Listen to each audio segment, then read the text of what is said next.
What is going on, everybody? Welcome to the show. I am Robert Slavinsky, and with me today is everyone's favorite YouTube personality, Kenneth Yambo.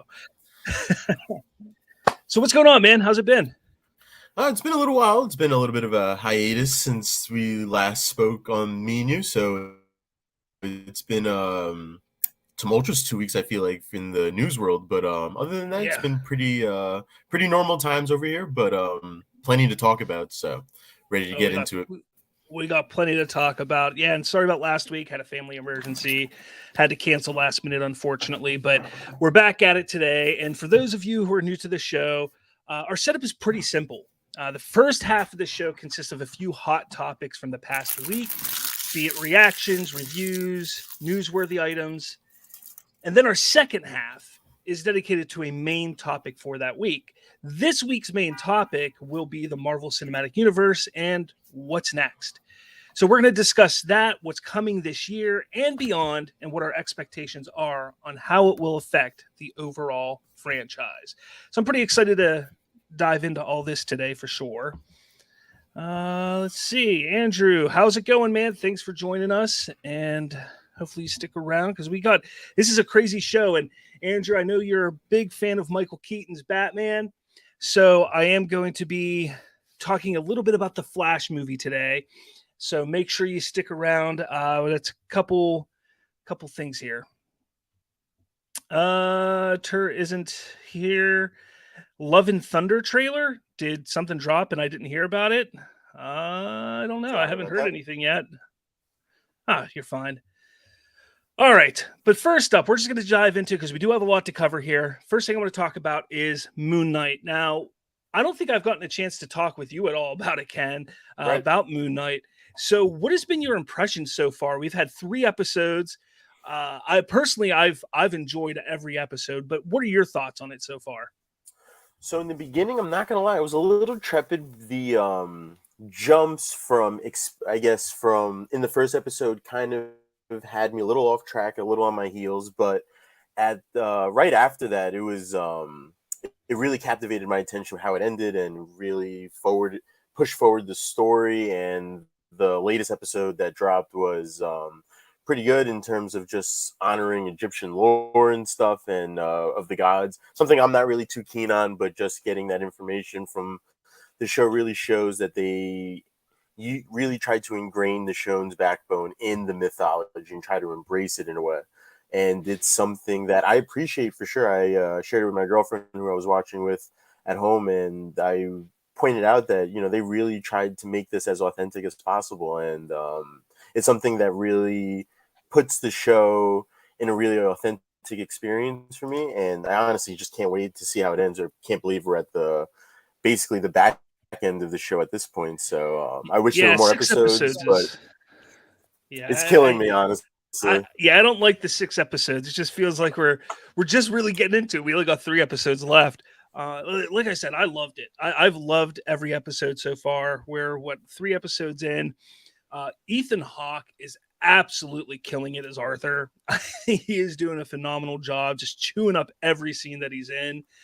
And the one thing that I really, really like about his character is how, and this is good writing. This is good character development, because he truly believes what he's doing is righteous and right. And that is a good character right there. And it's even to the point where in episode 2, I was sitting there at moments thinking, you know what? I might join his cult. Like I might join it because he's got some good points. So I really, really like the way that they're handling everything when it comes to Arthur there. And then with the 3rd episode, like you said, touching on the Egyptian mythology with these different gods and everything. I like that. I do hope they dive a little more into it. Not necessarily this season. If we get a second season and they build on this character, I'd like to see them explore that more. But I really... Honestly, I want to know more about Khonshu. I want to know more about his history, because, he's had different avatars through the years. So what is it that he's doing? Why are these avatars leave? Why did Arthur leave being his avatar? And then Layla, who is Mark Spector's wife, She really came into her own this past episode, really showing what she can bring to the table. And I think it's kind of alluding to the idea that she may at one point become an avatar for Khonshu. Right? And I think they're probably going to do that in some form or fashion, I bet. Even if it's just briefly, Is that whether something it's this that is that something that happens in the comic book lore? I'm not too familiar with. I think Layla is actually a new character, but she's kind of uh, Loosely built based off of. Yep. off of Mhm. another character. So, and that character has become an avatar for, I don't know if it was Khonshu or another god at some point in time. Right. What was the name? Moon. I don't remember. Moon something. Obviously, I don't remember. But I think that that might be something that we get almost kind of like it was in. And I hate referencing this movie because I really don't like it. But in Venom, when you got Lady Venom, just for a very Okay. short, brief time to just be like, hey, look, we did this. I think we might get something like that with Layla and Moon Knight for sure. One But I go one ahead. question I do have for you is, I find it interesting that he's only signed for this season. Is that something that piques your attention a little bit, or is that I something that think you would disregard and just be like, he will have a recurring role in the universe? Oh, I think he's definitely going to have a recurring Right. role. I think this was more of a like, let's see how people take this. They're building up this supernatural side of the MCU, and we're going to get into that a little bit later today. Mhm. But they're really building up this supernatural side of the MCU, and I think they want to test it out. This is really their first test to see how people handle it and take it. And Oscar Isaac probably isn't cheap, so they're probably Right. like, okay, is it going to be worth signing him to a longer contract? So they're like, let's do this season, let's see how it goes, and we'll go from there. That's Well, kind of how I feel about I think they've hit on all bases so far, so I just can't wait to see. And speaking of the performances, Oscar Isaac switching in between personalities is definitely something that is really captivating to watch. And seeing Arthur Harrow's performance, and still can't get over that he has glass in his shoes walking it. And you around, hear but it all the time. yep, and it's always a reminder that, oh wow, that's how the show actually started. But Yeah, yeah, it's captivating. It's a really captivating show, and I can't wait to see where it goes. The costumes are sick, honestly. yeah. I guess the Mr. Knight persona suit, I love it. Honestly, Oh yeah, I thought it'd be Mark when initially watching the trailers, I was led to believe it would be Mark Spector underneath there, but to find out that it's Steven is honestly yeah. so hilarious and just really cool to watch. So it was Do you think they've been hinting to a third personality? Also, basically in the yep. comics, it's Jake Lockley. Mhm. Do you think they're Yeah, no, 100%. I think they're gonna follow. They're gonna touch up on that a little bit more in the next episode for sure. Mhm. Just story wise makes sense, but they're definitely gonna follow up on that because that's Oh, something that is, I guess, within the comic book lore, and they're going to embrace it a little more differently, just like they have with the whole series. Honestly, like if you compare the comics versus the show, there are some liberties that Marvel took, but Marvel always takes those liberties yeah. for main comic Mhm. book storylines or just unknown. So not too surprising, but it definitely worked so far. Yeah. Yeah, I mean, I don't know. I think, I want to know where this series is heading. What do you think it's going to mean to the MCU, this series? Because take a look. Let's go post Endgame.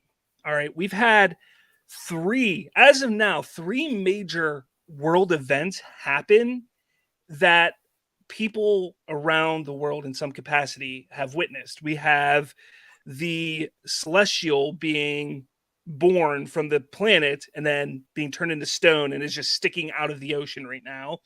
You have what happened in No Way Home with the sky opening up, the big purple, craziness happening in the sky. Cracks in And the then air. Yep. in the third episode of this, they turn back the stars and we're spinning. I mean, not technically spinning, but it looked like it was spinning, turning Yep. back the stars, and everybody was seeing it. How do you think that's going to affect the world? All these things. I guess it's sort of built their way of building up a need for the Avengers again because Endgame definitely had its a sense of finality to it.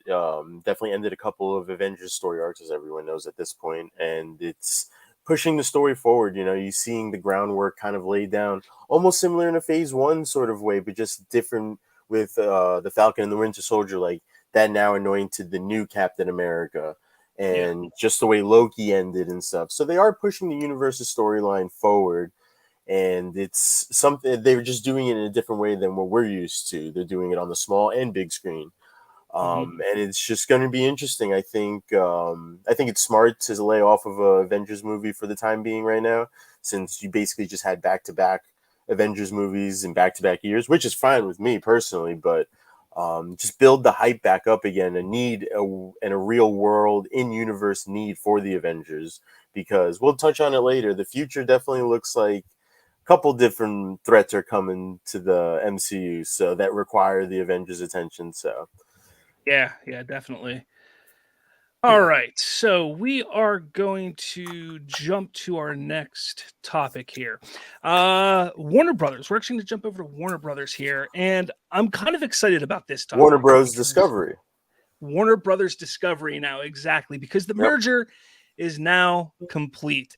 And this was shared on April 11th at 9:35 a.m. Every great story has a new beginning. Today is ours. Introducing Warner Brothers Discovery, a new premier media and entertainment company creating the most dynamic media and streaming experience in the world.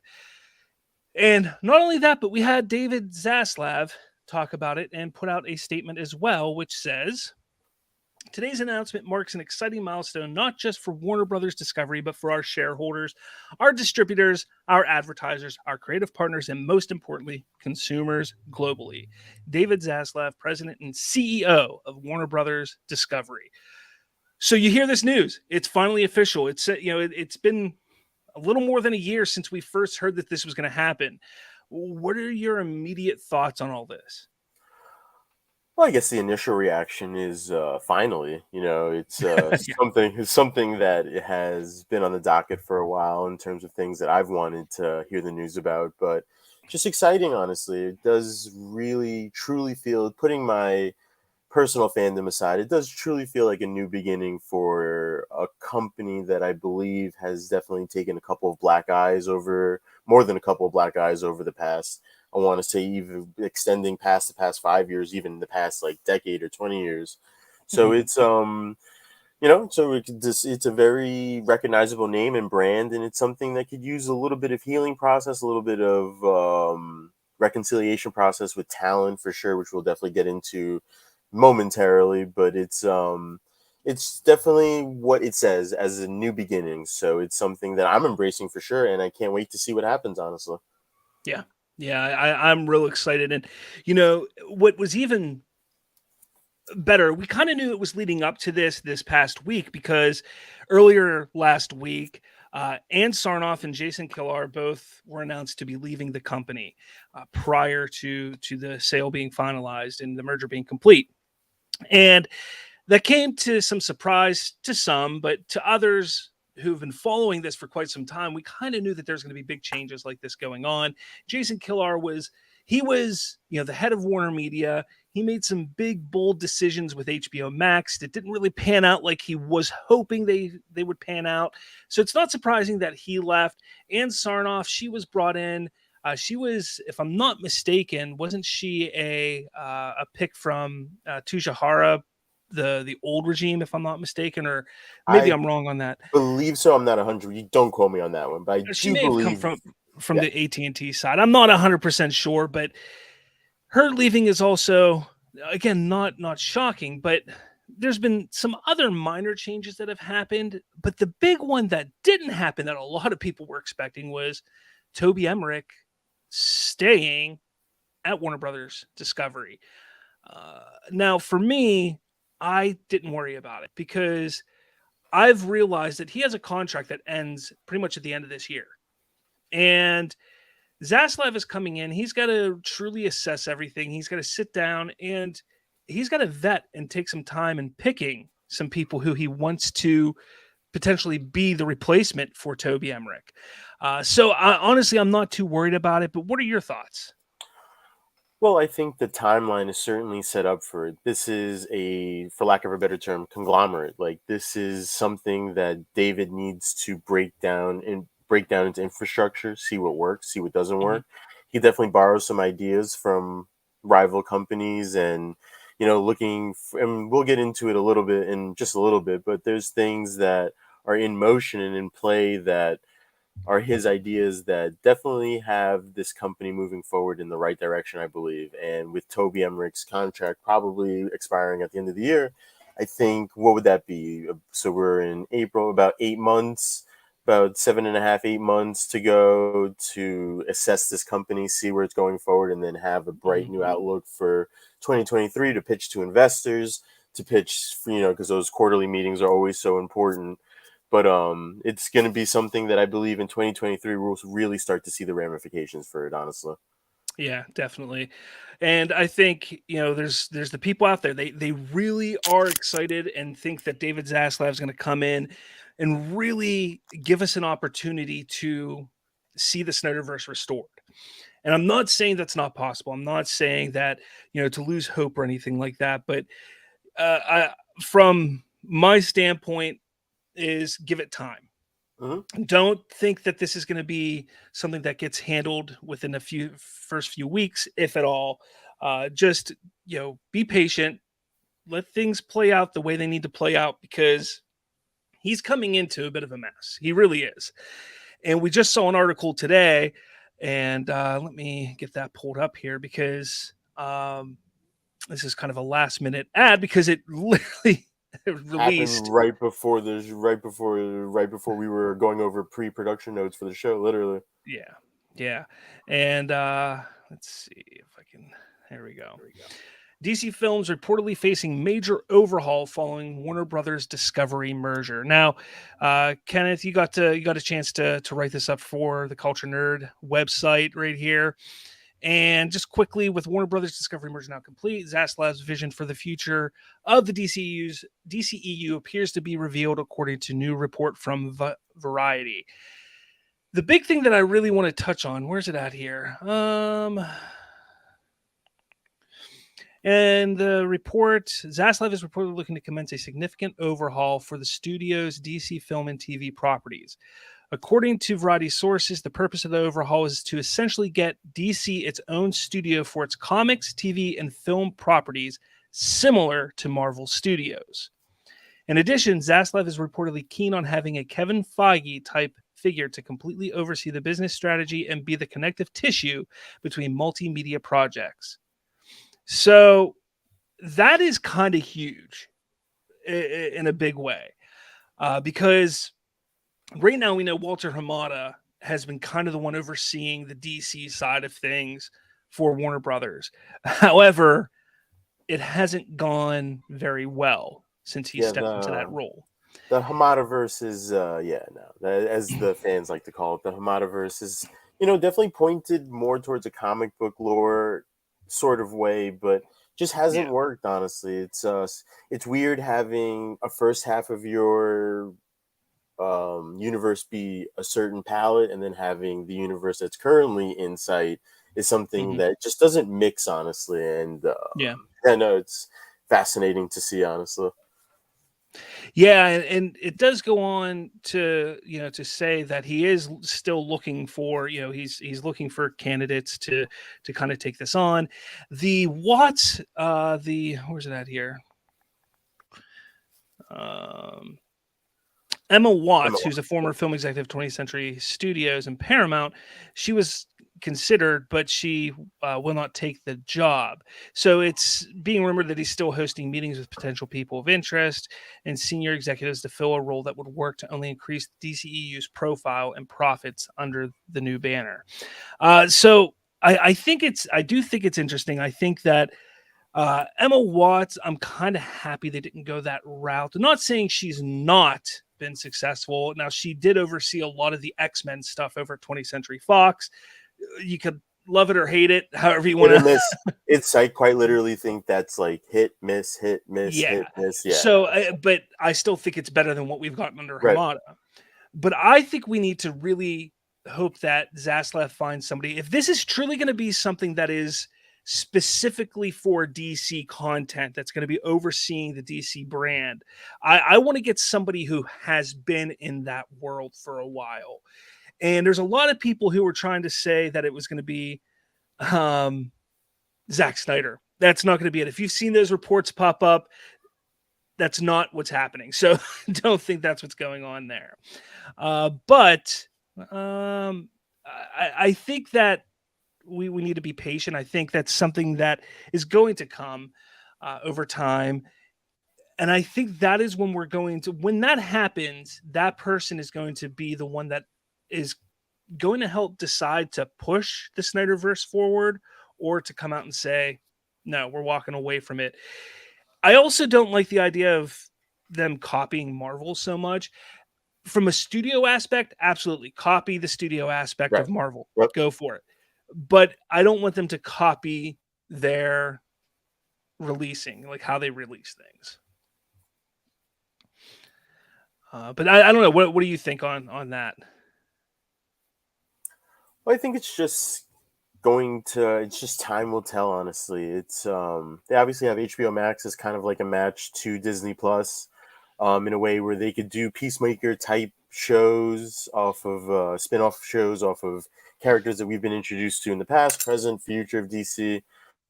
But obviously the main priority would be to get the cinematic iteration of DC properties correct.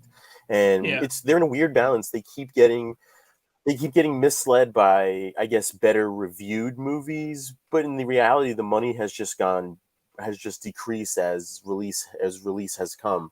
And Aquaman was, I believe, the last big financial hit for them. I know Birds of Prey really didn't make much in the marketing for that. It was something that we could probably do a whole entire show about. Shazam did what it had to do and stuff, but for properties that have Superman, Batman, Wonder Woman, these are things that should be embraced and promoted, and kind of like how Marvel put their center trinity together and put them up front with their own trilogies. Wonder Woman's almost done with hers, but there's still hope out there to get Henry Cavill his Man of Steel 2, and to at least get Ben Affleck to come back and reprise the role in some sort of capacity. So we'll see. It's going to be interesting, honestly, and sure. It does sound like all stones are being left on. No stones are being left unturned. Yeah. Excuse me. Tur isn't here. We need Del Toro's Justice League Dark. I would love to see Del Toro's Justice League Dark, but the last thing we heard about Justice League Dark was J.J. Abrams was working on it. So what's going on with that? We don't know. They signed a mega deal with Bad Robot and J.J. Abrams, and we've gotten really nothing. I think he was involved. Was he not involved with Peacemaker or something? There was something he was involved with DC-wise. I know he did Lovecraft Country. I know he was involved with that. Okay, yes, on the HBO show. Yep. Yeah, but he really hasn't been involved with much of anything or done anything yet. So it'd be interesting to see.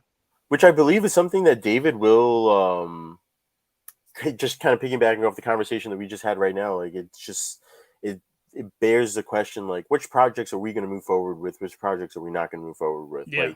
Like a Justice League Dark project helmed by J.J. Abrams sounds like something that would appeal to the mainstream media. So these are all going to be business decisions and meetings that will probably take place over the next year or so. And then, I said 2023 originally, but thinking about it now, we might really start seeing the ramifications in terms of projects announced, having slates announced, probably in 2024, not only just for their DC properties, but just all their intellectual properties that they possess. Yeah. And it's I think it's something that's long overdue, that DC should probably get its own studios, and have them run separately from Warner Bros., I guess, original regime's agenda, which obviously was all over the place. So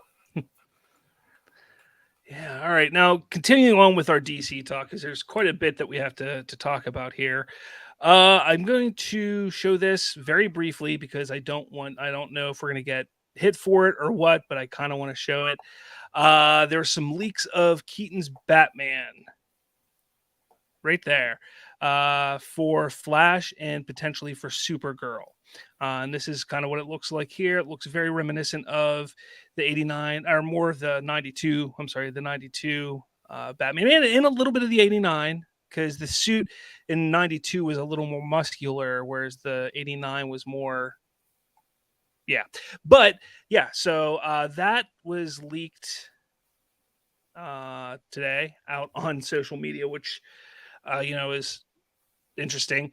But I did get some really, really interesting information when it comes to the Flash movie. And I wanted to start with that because there is a good bit when it comes to Keaton that about this. And don't get me wrong, there's not a lot from what I was told. There's Keaton stuff, but there's not a lot.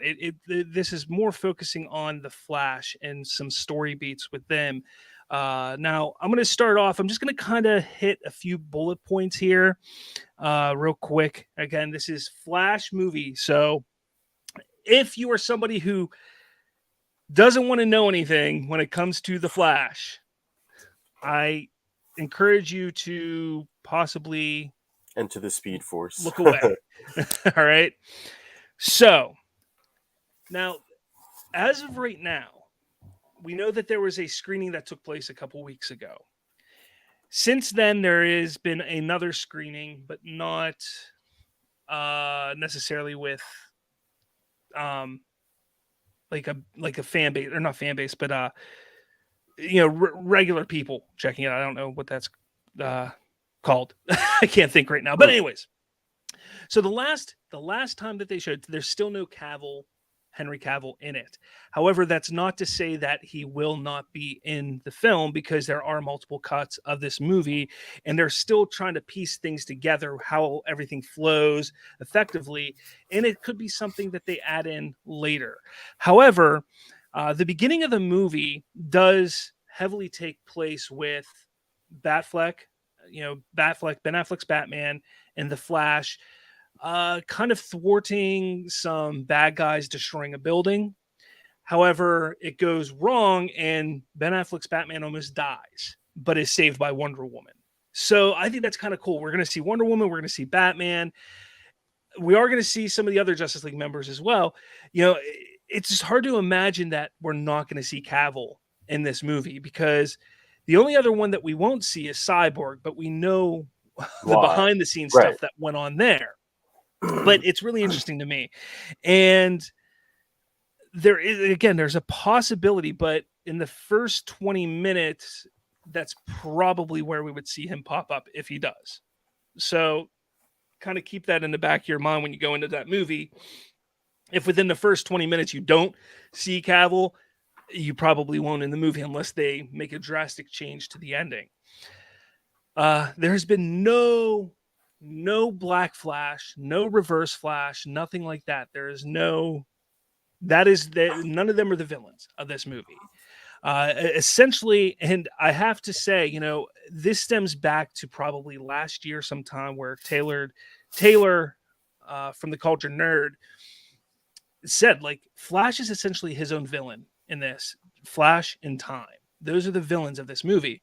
And everything I'm reading here is that. Like, that is what it is. There's no Reverse Flash. There's no Black Flash, anything like that. Now, when it comes to the death of his mother, because it's been, how is that going to play out? Why is it that Henry, his father, how is it and why is it that he is the one convicted of the murder? Well, there's a home invasion that takes place and Nora is killed. But Henry is out at the store because they went shopping. They forgot something. So Henry decides to go to the store to get what they forgot. I think it's like spaghetti sauce or something like that. And the cameras at the store are not angled well and don't have a lot of, like, a really good picture on it being Henry, which is why he gets put in prison. And that is actually what is the motive behind Ben Affleck's Batman, or Bruce Wayne, and Barry Allen working together, because they're working together to try and find a way to get Henry Allen free. So that's kind of where their relationship is. They have a working relationship in the beginning of this movie. Andrew says, so basically Savitar. No, not Savitar. Not going that route at all. No. And I'll explain a little bit more on that. Andrew also goes, not having Reverse Flash being Barry's mom's killer is completely changing the origin of the character. Now, which I was going to comment on, and just, that's, while I appreciate trying to reimagine things, we're already getting a reimagined version of Flashpoint. It's not going to be as, I don't want to, I guess, lack of a better term, crazy as the Flashpoint comic or even animated movie was. Yeah. It's not going to include characters that were essentially really vital to that story. And to hear that the origin story also will be having some liberties when it's very simple, could be just a yellow Flash thrown into the sightseeing, doesn't even have to have a character cast or actor casted for the role. So it's a little disappointing to hear that off of initial initial hearing, but it's interesting for sure.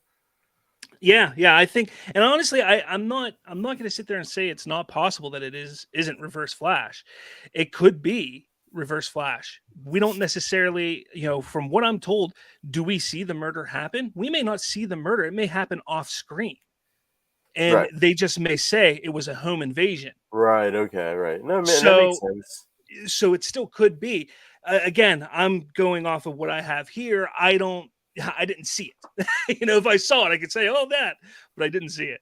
Now, the big reason why I wanted to bring that up is because what did the Flash do in Zack Snyder's Justice League? He went back in time and saved the world. And Batman says, you went back in time and saved the world by 1 second. So that kind of puts into Barry's head, I can go back in time and save my mother. And when he does that, he comes to realize, after he does that, he's no longer in, we'll call it the SnyderVerse. And he tries to get back to the SnyderVerse, but something is stopping him. He can't get back to the SnyderVerse. He can't get back. So he goes and tries to find Batman and comes to Michael Keaton's Batman. Right. And that's where all the shenanigans happen there. And he then also comes across a younger version of himself, a younger version of Barry. And, let's see, he's trying to figure out what's going on, realizes there's no Superman in this world, realizes that things are much different than what was in the world that he knew. So they find out that there's a super being held, and they go to rescue because they think it's Superman, but it ends up being Supergirl. So very reminiscent of the Flashpoint storyline, this time it being Supergirl, and rescue her. However, it seems that this is taking place right around the time that Feora and Zod are coming to Earth. And because of that, they come to Earth.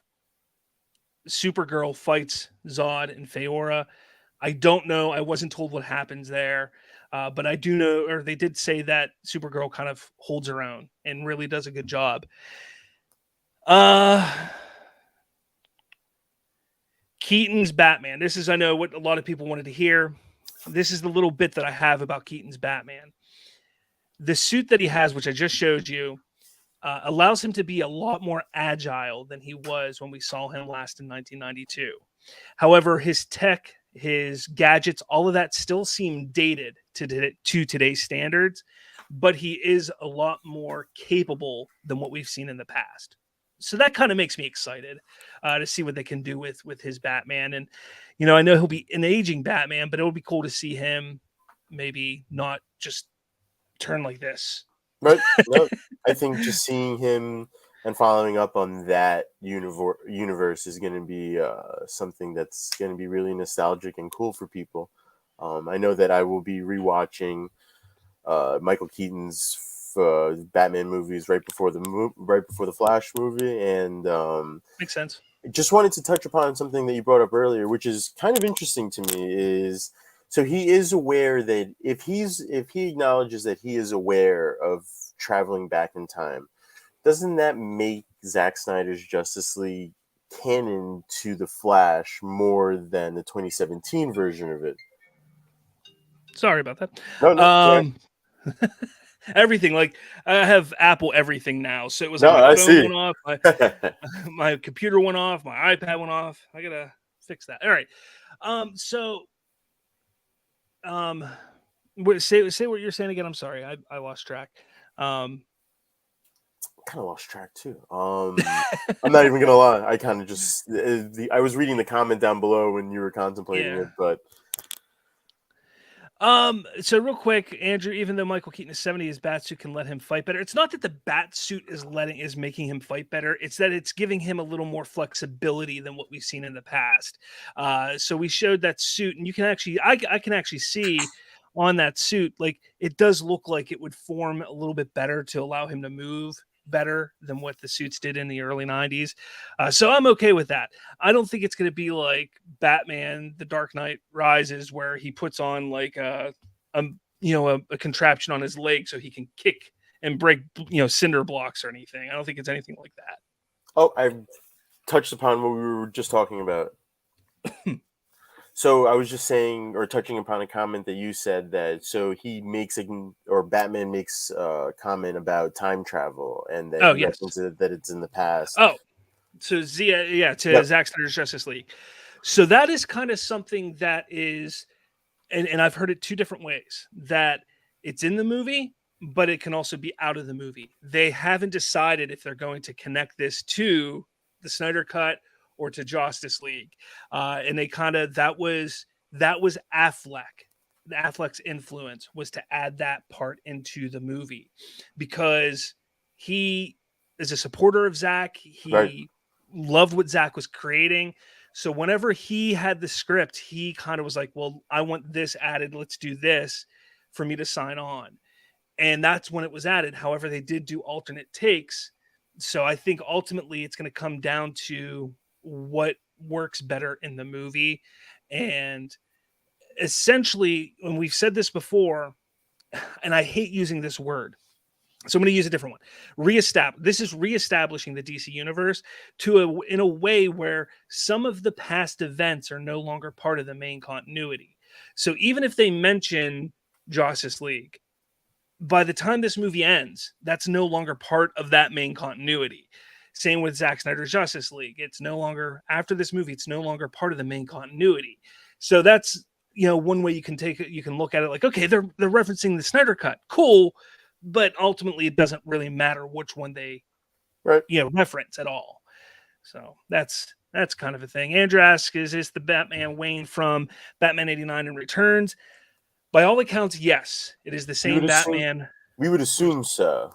Honestly, Yeah. at this point, I'm just assuming that that's what the connection is going to be. It'd be really interesting to see if they deviate from that and just completely introduce a new iteration of Bruce Wayne Batman that's not connected to Batman 89 and Batman Returns. So it's gonna be interesting, that's for sure. Finally, there are a couple more things real quick. Aquaman does show up in this film. He does talk with Barry a few times. And there's at the end of the movie when Barry does what he does to fix the timeline and things get reestablished. It ends up being where he's still within the Keaton Batman verse, kind of, but not really. It's not the Burton verse, but it's also not the SnyderVerse. It's kind of the two of them combined in a way moving forward. And Aquaman's there as well, and Wonder Woman's part of it. But they're talking about, and Barry mentions Superman, and it confuses Aquaman. He's like, Superman? Like there's nobody knows about Superman at that point in time. So that's pretty much the movie. You're going to hear some things. There's a lot of false information out there. And honestly, I'm going to say this right now. Take this all with a grain of salt. I trust the person who gave me this because they were right on when it came to Spider-Man with a lot of stuff. But take this with a grain of salt because I don't want you to think because there are so many different cuts out there. Don't sit there and say, oh, well, you said this and it didn't happen. Well, I think you're going to see variations of this, maybe not exact, but you're going to see this play out very similar to this. But if you hear things about nightmare timeline, mother boxes, stuff like that, that's all false. None of that is in any of the cuts of any film, any of this movie. No cuts of it have mother boxes or the nightmare timeline. So don't think that at all. And it bears worth repeating that while we are saying this now, the Flash is delayed a pretty decent amount of time, and with just something that we spoke upon in previous episodes and even before, the merger is really a chance for David to take an assessment of everything moving forward, and with what we just talked about with the DC films getting a new head, with the amount of time that passes by in between that, it's something that could change and is subject to change. Like you said, Henry Cavill could very well be added into it that establishes him back as the Superman of that universe. It sounds like that's something that could be very easily added. Like it could just cut Aquaman's apparent line and then just have it as that he's just in part of the lineup. But we just have to wait and see. As of right now, that's where it stands, but we don't really know what's going to happen. That did receive the lengthiest delay out of the films that were delayed in the DC films, and that could very well be for a reason. So that could very well be for VFX reasons, or and that could also very well be for people to take an outside look at it and see, well, okay, so this could reestablish our universe, but is it reestablishing it in the current cut that were variations that are there in the direction that we want it to be in? It from what I'm just guessing from my head and from what I've just gathered with everything that has come out about the movie, sounds like we're going to have an interesting Justice League lineup moving forward.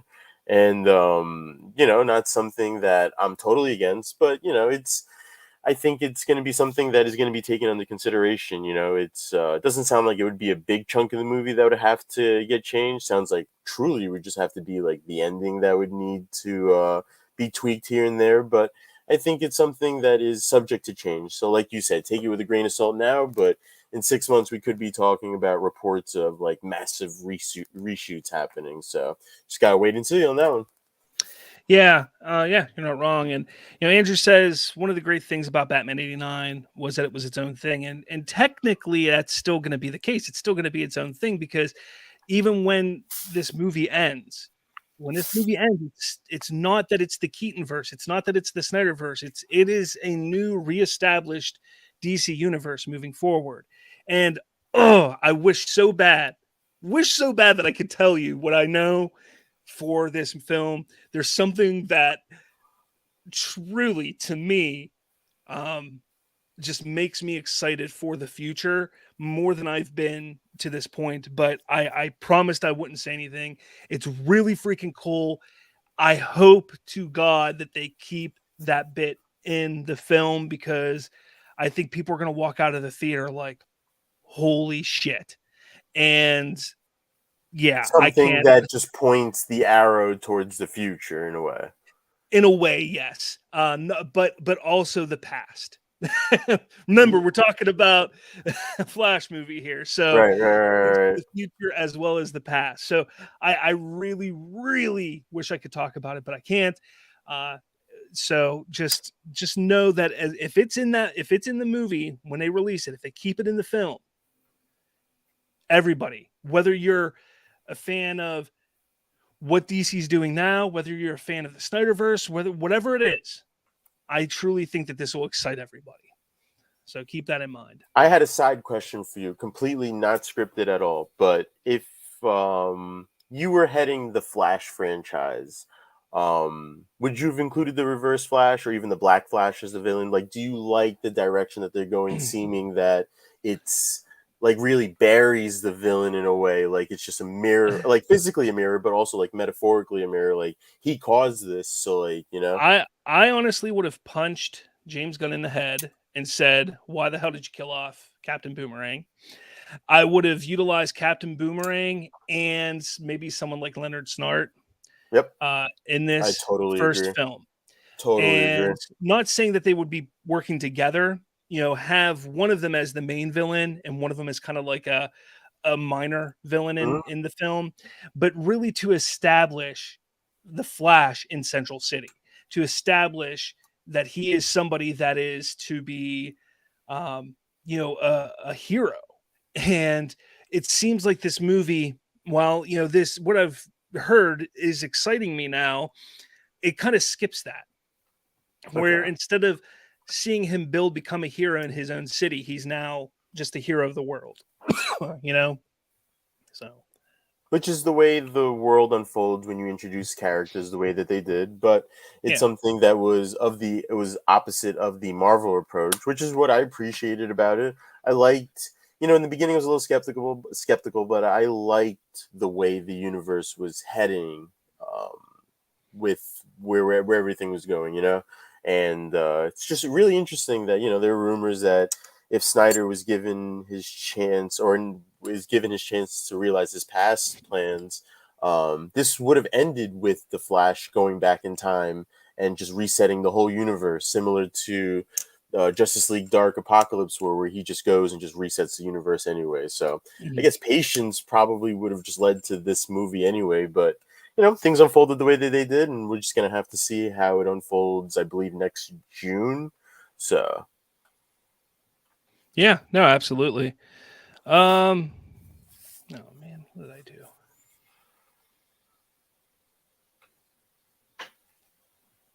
All right. So I just screwed up and I don't know what I'm doing. don't get new computers and not play with them for a while. All right, so we're gonna move on now. Our conversation about Ezra Miller hasn't ended for sure. So yeah, so I'm gonna move on to that. We're gonna skip some of these stories because we still got a lot to cover here. Yep. Yeah, you're not wrong. Ezra Miller problems continue. Now there was we've all heard about it. I'm not gonna cover all this again, but the reason why I want to talk about this is Warner Brothers supposedly met and decided to put all of Miller's future projects on hold. However, we then got a report that said that never took place, that never happened. Yeah. But regardless of whether that happened or not, I want to ask you this question. What do you think they should do with Ezra Miller? It's a tough one because it's torn in between what I want versus what should be done. And, honestly, there should be some repercussions to this. This is not the first time some behavior like this has been reported about Ezra Miller. I think he's a great fit for the Flash. I brought it up in the Culture Nerd group chat, but it's interesting that you don't really hear about this type of behavior on like Zack Snyder's Justice League set, or you don't really hear reports about that. So I find it interesting, but to put I guess a quick bow on it, I just think that justice should be served because people should not conduct themselves in the way that he conducted himself. But it's very conflicting. It's a very confusing story, and something that even Taylor has preached that not all of it's there. Like what was presented is not the entire story. So take of it what you will, but that's something that I trust Taylor with pretty much everything. So yeah. And just to do, because we're going to stick with this, but just for the fans out there, we're going to make it a this. We will use the old ways. So what does it mean for the SnyderVerse and the future of Flash? Now, one thing people need to understand is Zack is not going to continue without his cast. The Flash plays a huge role in his plans. So if Warner Brothers Discovery decides, you know what, we're out of the Ezra Miller business, we're done with it, he'll be recast in the Fantastic Beasts, and we'll recast him in the Flash movies. He's done. He's gone. That essentially just puts the final nail in the coffin for the SnyderVerse being restored. However, I don't think it's going to go that far. I think that this is going to be something that I'm sure that they've talked to Ezra, his team, and said, look, something needs to change. He's part of two huge properties. And if he wants to continue, he needs to get help, or something has to happen. Correct. So I think that's what's gonna happen at this point. I think it's gonna be, they're gonna kind of shove him to the side, hide him away a little bit for the next year until the Flash movies start, getting to come out here, because he's not out promoting Fantastic Beasts. He's not.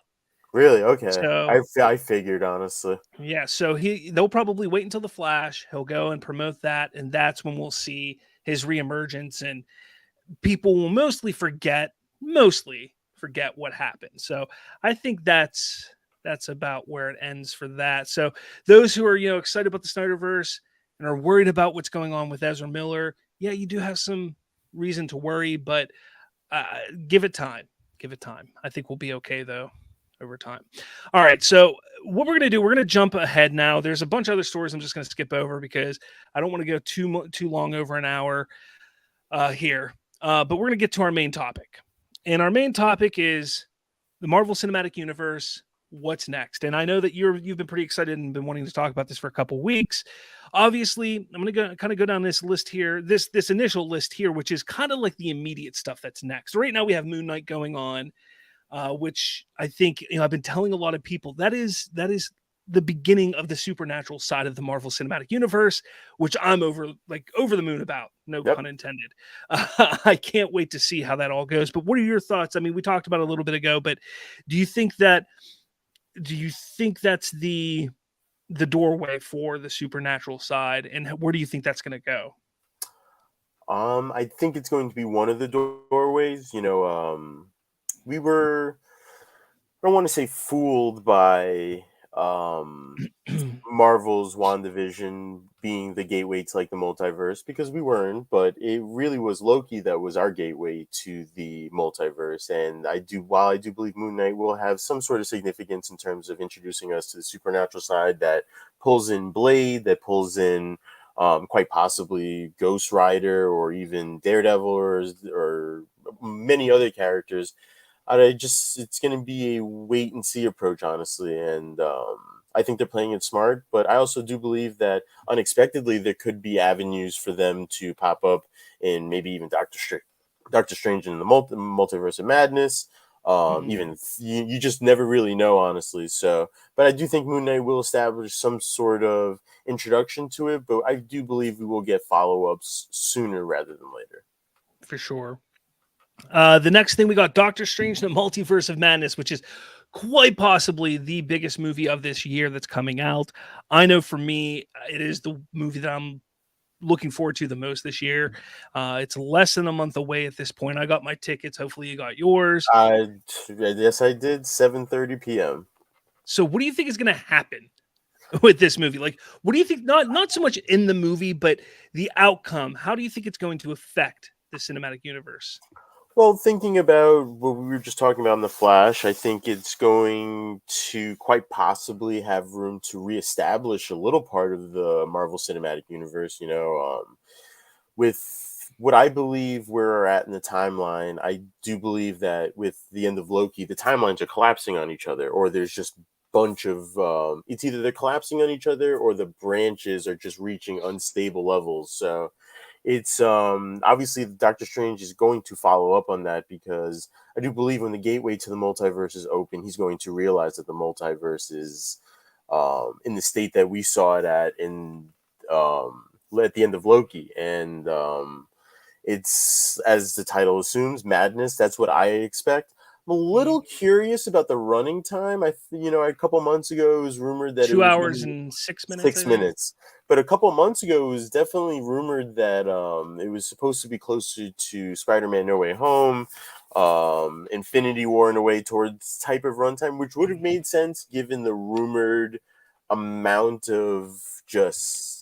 Here's the thing. I think when it comes to these movies now, I trust Kevin Feige as well as Sam Raimi, who's directing it. Yep. I trust them because they know, Kevin Feige knows now that he can have a movie run 3 hours, like Endgame, or almost 3 hours, like Endgame, like Spider-Man, and people are going to go see it, pay tickets. They're going to make $1 billion+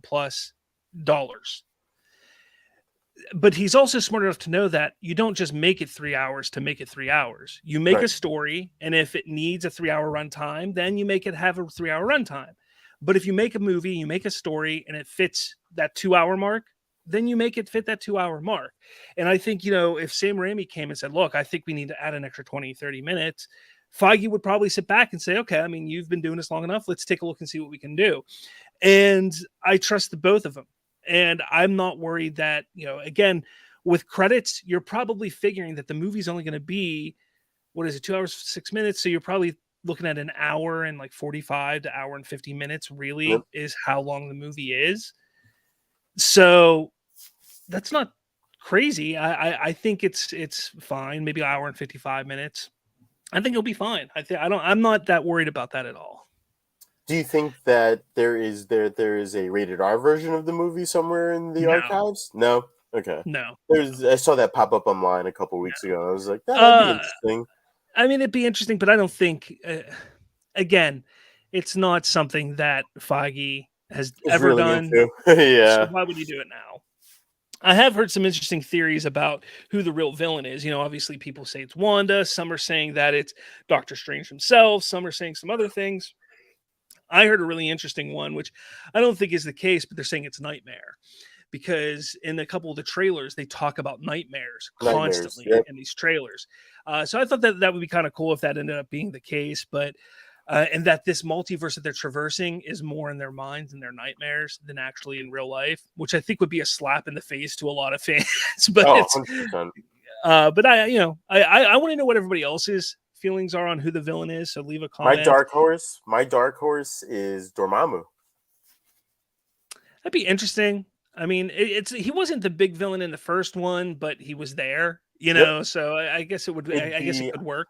I think that's something that is interesting for sure. But I don't Yeah, know if they would have go down that route. But that would be my dark horse. Would be either Dormammu, like you said, Nightmare. Hey, I'll even throw Mephisto in there just for the hell of Mephisto. it. So it's gonna. We'll just see. But I do believe that Wanda does take a villainous turn Oh for the yeah, future. For the future of this universe moving forward. So it's going yeah, to be that's going to be fascinating to watch for sure because we've obviously seen her on that side, then our side, and now back to just her yeah. own side in a way. So interesting way to have character development throughout the whole universe. Absolutely. Miss Marvel. That's then one of the next shows coming up. To me, that trailer came out. I'm not a fan of it, but it's not for me. They're really trying to reach these preteen, tween kids with the Yeah, show, I think. it's. I got one So word for it, and then it'll be my piece. Worried. Just, just like I'm not worried in terms of content, but I'm just worried in terms of how because we know Marvel for what it is now. Just yeah, imagine how more I guess PG it could get. So I see where they're going with it. I know that they have to reach all corners of the universe in terms of their domination, but yeah. I don't know, something that just doesn't really ring a bell with me and something that quite frankly is just on the bottom of my most anticipated projects that we even have on this list, honestly. So it's going to be interesting. I'm sure it'll connect to the Marvels, but for right now, I'm just holding my reservations for it. I'm sure it'll grab most of the fan audience by its connections to what I'm assuming will be the movie, the follow up in the movie. So Yeah. Thor: Love and Thunder. Is I this just need a Thor's last trailer. hurrah? I just listen. If it's Thor's last hurrah, I'm more than willing to accept that. But I just need a trailer. Like it's almost I'm telling astounding you, to me I honestly think this is the start for Marvel. I think I could be wrong, but I'm thinking that their post-credit scenes, not mid-credit scenes, but their post-credit scenes moving forward is going to be a trailer for their next movie. I think that's which what they're going to do. which given the last couple of years of post credit scenes that we've seen, I am totally cool with. But something definitely needs to come our way very soon. I don't think we're going to get. I think it's going to be the post-credits of Doctor Strange. I don't think we get it before then. I I don't. do. I disagree. I might put a wager on it after the show to see if we can come to some sort of understanding and see which one comes first. But it's going to be interesting, though. But I could see it. I could also see it on your side as well. Yeah. Another thing that we did get, we got a look at Gore the God Butcher through a toy, I believe. If I can Yes, find a picture of it, which I can't. Come on. it was on the back of a toy. Yeah, like a toy set, I believe, or even Lego set. I believe it was a toy set, though. Yeah. I just can't find a picture online. I wasn't oh, here we go. Here it is. Um Obviously if you're watching this show or listening, I'm sure you've seen it already, but whatever. So this here. And I mean, it's a very different look For sure. I mean, it looks like Christian Bale, but For it sure. is a And you do very not different. hire Christian Bale to not look like Christian Bale in your movies. So True, it's true. which is why I don't mind the design. I've seen some funny memes where Ebony Maw's design was more closer to Gore than this was, but I like it personally. I'm not too entirely sure about the whole Gore folklore and how he's actually supposed to look, but I think for the look and the actor that they have for it, definitely works. So Yeah, yeah. Black Panther Wakanda Forever. That is it going to keep its release date? Will it live up to the first film? And is Namor the villain? This is an interesting movie, in my opinion, because while Thor: Love and Thunder, we know what we're basically going to get out of that. We've had 3 Thor films already. The last one Taika Waititi did. This one Taika Waititi is doing again. We kind of know what we're getting there. This Black Panther Wakanda Forever, though, because of everything that's happened, Chadwick Boseman is gone. We've only had one Black Panther movie prior to this. Then we had all the Letitia Wright stuff go on with her not getting hmm the vaccine and them having to push production back. I gotta say, like, it's hard to believe that they're going to be able to keep the release date, which is later this year. It's hard to believe that it's going to be able to live up to the first film, which I feel was a really, really good film. It has its flaws, absolutely has right. its Yep. flaws, And I but agree with I that. really enjoyed it. So I am worried about this movie, and this might be out of the movies and things that we're talking about. Besides Miss Marvel, this might be the one I'm most concerned about. But Right. what are your thoughts? I'm in the same boat with you. I'm a little on the hopeful side. I think that, as you alluded to before, Kevin Feige, I have at this point have faith in, and I know that this was not an easy project to push through. But I do believe that with Kevin Feige's oversight and Ryan Coogler's just overall vision having to get adjusted, I do believe it will make the best of the situation. And I do believe that there will be something for Chadwick Boseman, but it's just going to I'm on your side where I don't believe it will make the release date, but we'll just have to see. But I'm a little more on the optimistic side for sure. I have no idea what's going on with my signal here, so if I'm a little delayed, I'm sorry. No, you're good. Uh She-Hulk. That's the next one. So are we gonna get more Daredevil, Matt Murdock in it? We know Which Bruce Banner's is in it. which I do believe is going to be the main question: is, are we going to get Matt Murdock in it? Which unfortunately might overshine just the overall want of overall feel of the show, but I do believe it'll be something that adds to its benefits. Hmm. Marvel Yeah, for Zombies is something that's definitely on the top of my list for sure. sure. Is this the beginning of the end for Banner's Hulk? Do you think? Well, I sincerely hope not. Personally speaking, I love Mark Ruffalo's Hulk, and I do believe just with the movie that we saw, the name is escaping me. His recent movie with Ryan Reynolds, they do have on-screen chemistry, and be interesting to see if something could be done with even the same director that could mash them together in sort of a Deadpool meets the Hulk sort of way, which I Yeah, personally believe would be hilarious. But I yeah, it would sincerely be. hope not. I have not heard anything that this is the end for him. I do believe just seeing him in the Shang-Chi post-credit scene that he's kind of still like a pillar A big, in the yeah, a big part of Avengers. it. Yeah, So I do believe that he's probably one of the more important figures moving forward in this universe. yeah, for sure. Um, Guardians of the Galaxy Holiday Special rounds out this year. Does anybody care about it? I saw your Uh, caption for that, and I vehemently disagree. I'm not that I'm clearing my schedule for it, but James Gunn has hinted that there will be some important characters, and who knows, maybe we'll even get an update on Adam Warlock's whereabouts in this universe. And just seeing them after post, or at least post Endgame, is just reuniting with characters that we're familiar with is going to be fun throughout the Phase 4, Phase 5. It's just going to be fun seeing characters pop up that were originally introduced to in the first in the first 3 phases. So yeah, I have a little excitement for it, but yeah. nothing that's gonna demand billions and billions of views for sure. But I think it'll be funny. All right, so we're going to talk about some other notable ones after 2022. Not dive too much into them, but I Ant Man say and we the Wasp. do. I say we do one. I'd say we do one word feeling about it. Honestly, All right, Ant Man and the Wasp: Quantumania. Go for it. curious just because of Kang's involvement with it and seeing, I guess, the next iteration of Kang that we're going to be introduced to. So that's going to be yeah, that's my thought.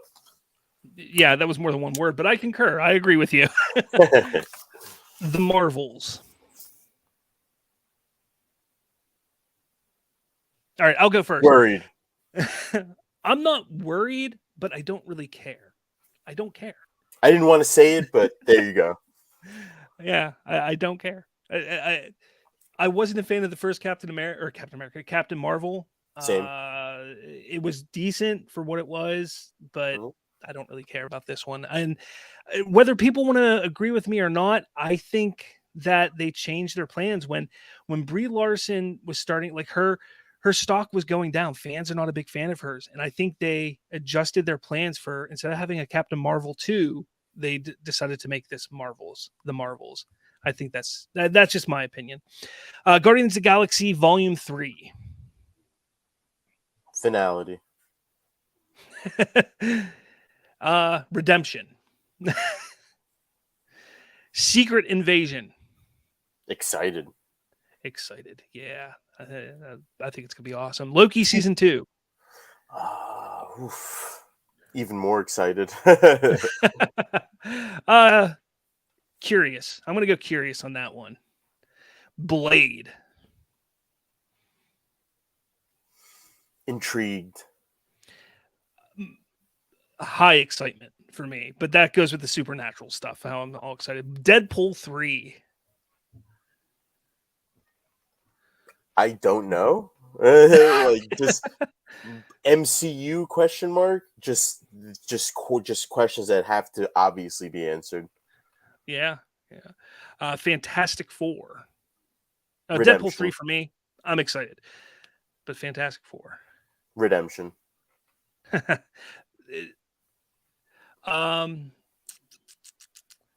What's a single word to say done right? Because I think it's going to be done right finally. Armor Wars. Necessary question mark? Yeah, is it? I like Rhodey, and it's supposedly going to bring back Justin Hammer. So I'm all for that. Okay. We all need more Sam Rockwell. So of course. Ironheart. Necessary question mark? Wakanda the forever. comic series bombed. The comic series bombed. Decided to make a show out of it, but whatever. Ryan Coogler is set to serve as executive producer, so it could turn out well. Miss Marvel Echo. vibes, but Echo, Daredevil. Yeah, that's Daredevil. Yeah, they have to have Daredevil in it. They have to. The Wakanda series. So this I'm not too familiar with. So unfamiliar. I haven't heard about this. So I mean, yeah, they announced it shortly after. I want to say it was after Chadwick Boseman passed away. They announced this, or it could have been before. So, Captain America 4, and it is not shooting in a few weeks. This is the stuff that is being shot. What's his name? Who plays Captain America now? Anthony Mackie. They're doing Twisted Metal. That's what he's preparing to shoot in the next couple weeks. Omit the error in my notes then, but I guess just to repeat a word, excited. I love the way their series played out, and the fact that he got another movie or got a movie to star in and lead in is, I think, going to be fascinating. So I think that's going to. You think you'll include Bucky? Yeah, absolutely. I think it has to. And finally, Agatha, House of Harkness. I don't care. I loved her in WandaVision, but I could probably name a couple characters in the MCU that could get their own series before Agatha. But I loved her in WandaVision, so I guess I don't care, but I'm sure it'll lean more towards the supernatural side of things. That seems like the direction, or one of the directions that they want to head into. So I'm curious. Love the actress. So Catherine Hahn's always a win. All right, guys. Well, that's it. Let us know in the comments below what your thoughts are, what you're excited for the MCU. We're going to talk more about that in a couple weeks, though, as we build up to Doctor Strange hype. So keep a lookout for that. I do want to quickly point out that we just released a interview with John Engel, who's one of the masterminds behind Three Rivers Comic Con in Pittsburgh, PA, Pittsburgh, Pennsylvania. So check that out on our channel. And then next week we are going to be talking Star Wars. It's been a while, but we're going to continue this trend. We did DC What's Next, we did Marvel What's Next. Now we're going to do Star Wars What's Next, and that's going to be next week. So be on the lookout for that. But yeah, I got nothing else, man. Do you have anything?